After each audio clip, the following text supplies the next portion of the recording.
to do her beautiful songs again, so it's fantastic. Was there a time when you just never dreamed she'd ever come back? You must have, right? You thought it was final. Totally dreamed that she would. What if the voice behind rock's greatest anthems hid a secret that could unravel her legend?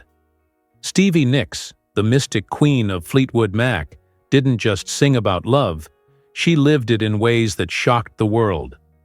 Behind her flowing scarves and haunting melodies lies a trail of hidden romances, heartbreaking choices, and a soulmate she let slip away. From a forbidden band affair to a marriage born of grief, every note she sang carried a truth too raw to speak. How did these untold stories fuel her rise to a $120 million empire? Buckle up for a wild ride through Hollywood's glitziest chaos, where love, loss, and music collide in ways you never saw coming. You won't believe what's next in this saga of passion and power. Don't blink, or you'll miss the twist that changes everything. Fast forward to their early 20s, and they're gigging with Fritz, a psychedelic rock outfit that lands them opening slots for icons like Janis Joplin and Jefferson Airplane. The crowds loved them, but the industry? Not so much. Fritz fizzled out by 1972, leaving Stevie and Lindsay with nothing but their dreams and a beat-up car. They hit the road for Los Angeles, determined to make it big. Stevie slung plates as a waitress and scrubbed floors as a cleaning lady, while Lindsay poured every spare minute into their sound. Money was tight, rejection was constant, but their bond held strong. In 1973, they dropped Buckingham Nicks, an album dripping with their chemistry, her haunting vocals weaving through his intricate riffs. Critics nodded, fans stayed silent, and the charts ignored it. Another stumble, sure, but here's the kicker: every setback only made them tougher. Then, out of nowhere, a phone call flipped the script. Mick Fleetwood, reeling from a crumbling Fleetwood Mac, caught wind of Lindsay's guitar skills in late 1974. He wanted him in the band, but Lindsay played hardball, Stevie or nothing. Mick caved, and just like that, they were in. The band's next album, Rumors, didn't just hit. It conquered, selling over 40 million copies and cementing their place in history. But behind the platinum records, their love was cracking. The grind of fame, relentless tours, and clashing egos turned their passion into a battlefield. Stevie channeled her heartache into Dreams, a wistful goodbye that topped the charts. Lindsay fired back with Go Your Own Way, a jagged-edged breakup anthem that stung as much as it soared. Their personal chaos was now public property, and the world couldn't look away. Yet, in the wreckage of their romance, they built something eternal. Music that still grips us today. Rumors wasn't just a hit. It was a raw, unfiltered diary of their unraveling love, and it paid off big. Stevie's flowing dresses and mystic vibe made her a style icon, while Lindsay's brooding genius kept the band's sound razor-sharp. Financially, they struck gold. Rumors' royalties alone turned them into millionaires. Stevie started splashing out on luxury, snapping up a sprawling LA estate in the 1980s, now worth over $10 million, and a sleek Mercedes-Benz SL to cruise the coast. Lindsay, more low-key, invested in a Bel Air mansion and a vintage Porsche 911, a nod to his understated cool. Their watches? Stevie's rumored to favor a gold Rolex Datejust, while Lindsay's been spotted with a classic Omega Speedmaster, timepieces as timeless as their tunes. Their business moves were just as savvy. Stevie launched a clothing line inspired by her boho aesthetic, raking in extra millions, while Lindsay produced solo projects that kept his creative edge sharp. Insurance? You bet they had it. Career policies to protect their voices and hands, health plans for the grueling tour life, and asset coverage for their growing empires. But here's the real twist. Decades after their split, they still share the stage, their chemistry crackling like it's 1977. Through solo ventures and Fleetwood Mac reunions, they've weathered financial dips. Stevie once admitted to blowing cash on lavish parties, while Lindsay took a hit during a lean solo phase. Still, they bounced back, teaching us a lesson. Invest in what lasts, whether it's love, art, or a solid real estate portfolio. So what's the takeaway from this roller coaster? Stevie and Lindsay prove you can turn pain into profit and heartbreak into history. Their journey, from high school dreamers to rock royalty, shows that resilience pays, literally and figuratively. Stevie's real estate now includes a Nashville retreat, and Lindsay's got stakes in music publishing that keep the checks rolling. They've lived the luxury life, private jets for tours, custom jewelry, the works. But it's their grit that shines brightest.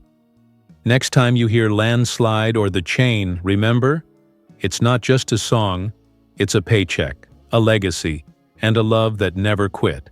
JD wasn't like the others, where Lindsay's passion burned with rivalry and Mick Fleetwood's fleeting affair carried the weight of band drama. JD offered calm, a rare gift in Stevie's whirlwind world.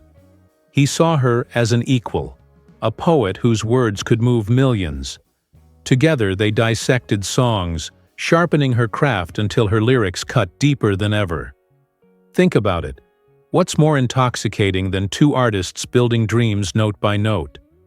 Yet beneath the harmony, a truth gnawed at Stevie.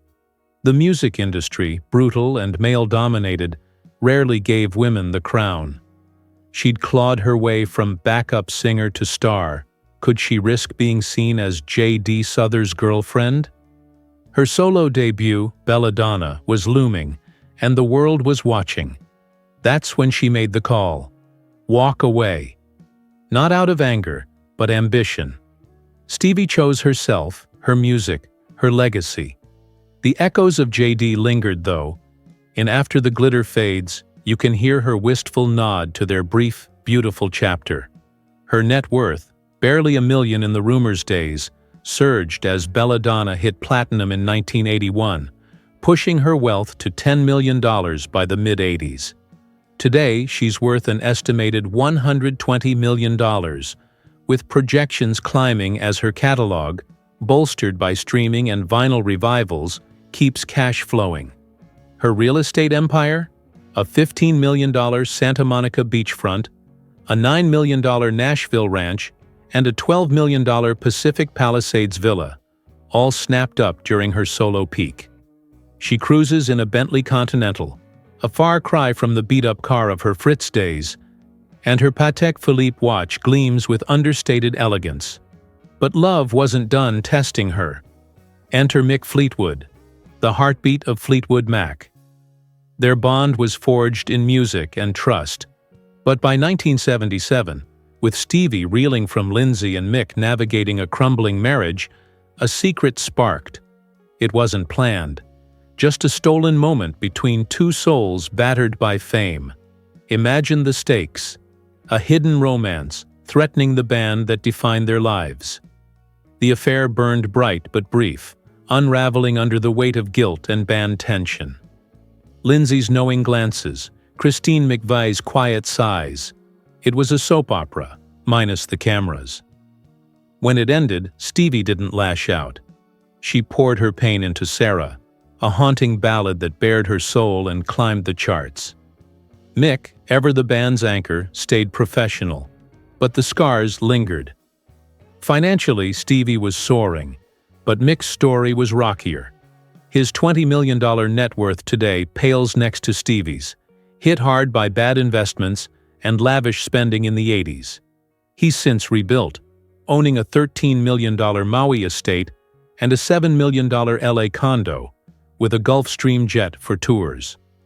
His Ferrari 488 Spider roars as loud as his drums, and a Rolex Submariner keeps time on his wrist. Both secured hefty insurance. Stevie's voice and Mick's hands covered for millions, plus health plans for their relentless schedules. Stevie's business ventures, like her boho fashion line, now pull in $5 million annually, while Mick's winery in Santa Ynez, a post-Mac pivot, nets steady profits. Their lesson? Diversify, but don't bet the farm on one dream. Here's the wild part. Despite the heartbreak, Stevie and Mick kept Fleetwood Mac alive. The band's dysfunction was its magic, turning pain into platinum. Stevie's solo career exploded, but she never left Mac behind, balancing both with a hustle most can't match. Mick, meanwhile, weathered financial storms by leaning on his music roots. Their past, wild, messy, iconic, shaped their present, proving you can lose love but still win big. Stevie's still buying up properties, with rumors of a $20 million Aspen Lodge in the works. Mick's eyeing vineyard expansions. What's next for these legends? One thing's clear. Meanwhile, her financial star was rising. Belladonna's 1981 success pushed her net worth from $10 million to $25 million by 1983, ballooning to $120 million today, with catalog sales and tours. Future projections?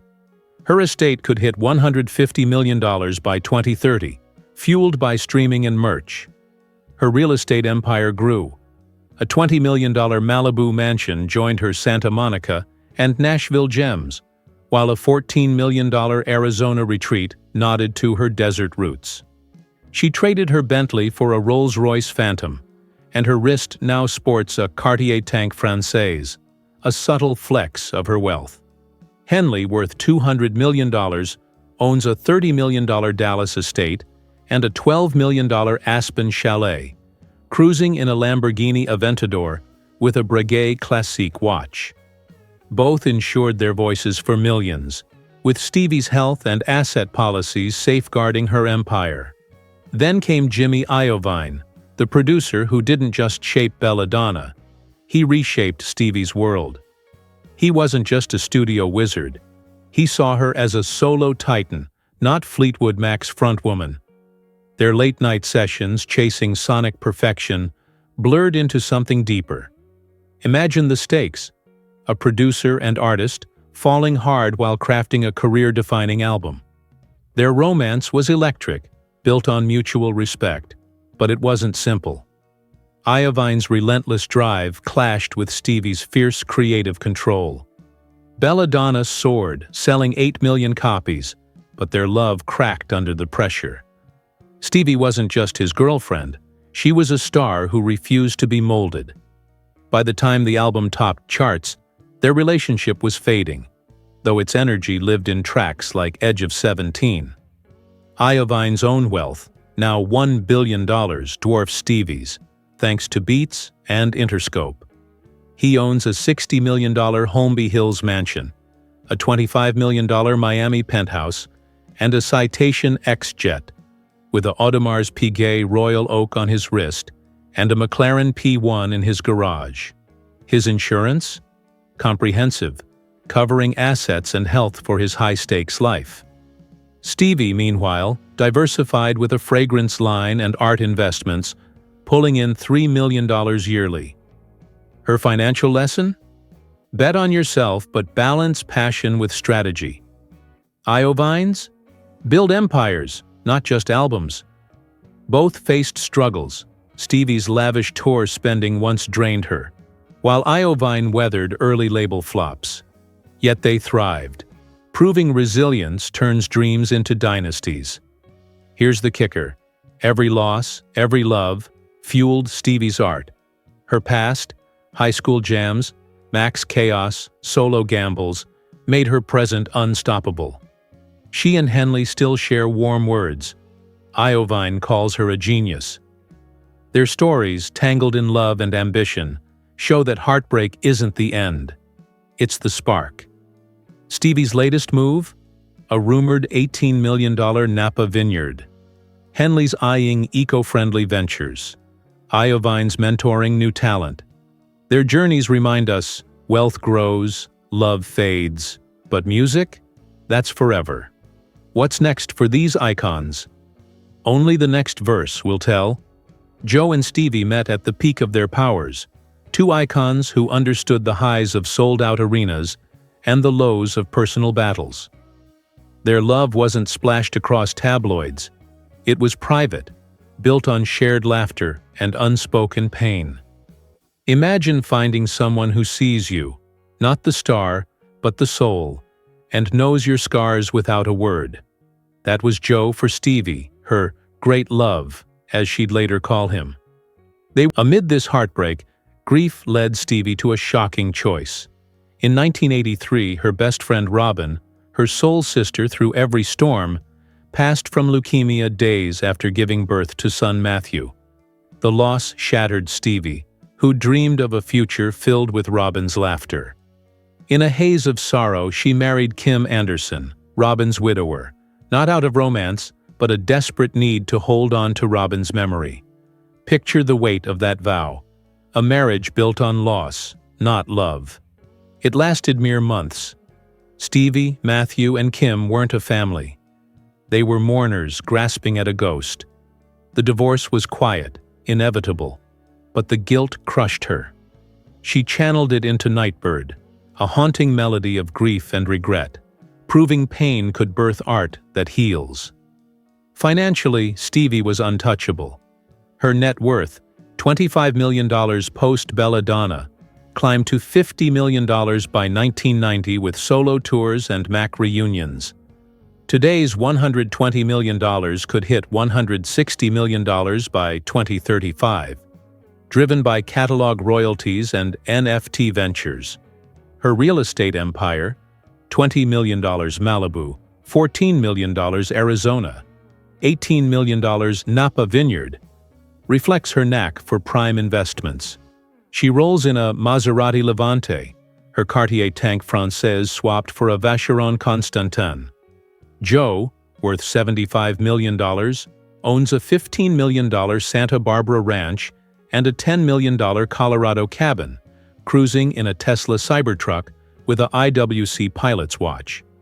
Kim, less flashy, holds a $3 million LA condo, his wealth tied to tech consulting. Stevie's business ventures, $5 million from her fragrance line, $10 million from art curation, show her hustle. Joe's guitar clinics and Walsh-branded gear net $2 million yearly, while Kim's startup stakes keep him steady. Insurance? Stevie's voice, hands, and health are covered for $20 million. Joe's guitars and tour life for $10 million. Kim, pragmatic, has asset and health policies for his modest empire. Their lesson: protect your craft. It's your lifeline. Stevie's past spending sprees, $1 million on 80s parties, taught her to save. Joe's lean years pushed him to diversify. Kim's frugality kept him grounded. Their journeys, from high school dreamers to rock gods and quiet consultants, show resilience turns pain into power. Stevie's latest? A rumored Broadway musical. Joe's mentoring young guitarists. Kim's eyeing philanthropy. Here's the final twist. Every love, every loss, wove Stevie's legacy. Her past, Fritz flops, Mac's drama, solo triumphs, made her a queen who turned heartbreak into hits. Joe still calls her his muse. Kim respects her from afar. Their stories prove love doesn't need forever to matter. It just needs to inspire. As Stevie sings Landslide to sold-out crowds, her empire grows, her heart heals, and her music lives on. What's the next note in this saga? Only the stage will tell. But one thing's certain: Stevie Nicks' magic never fades.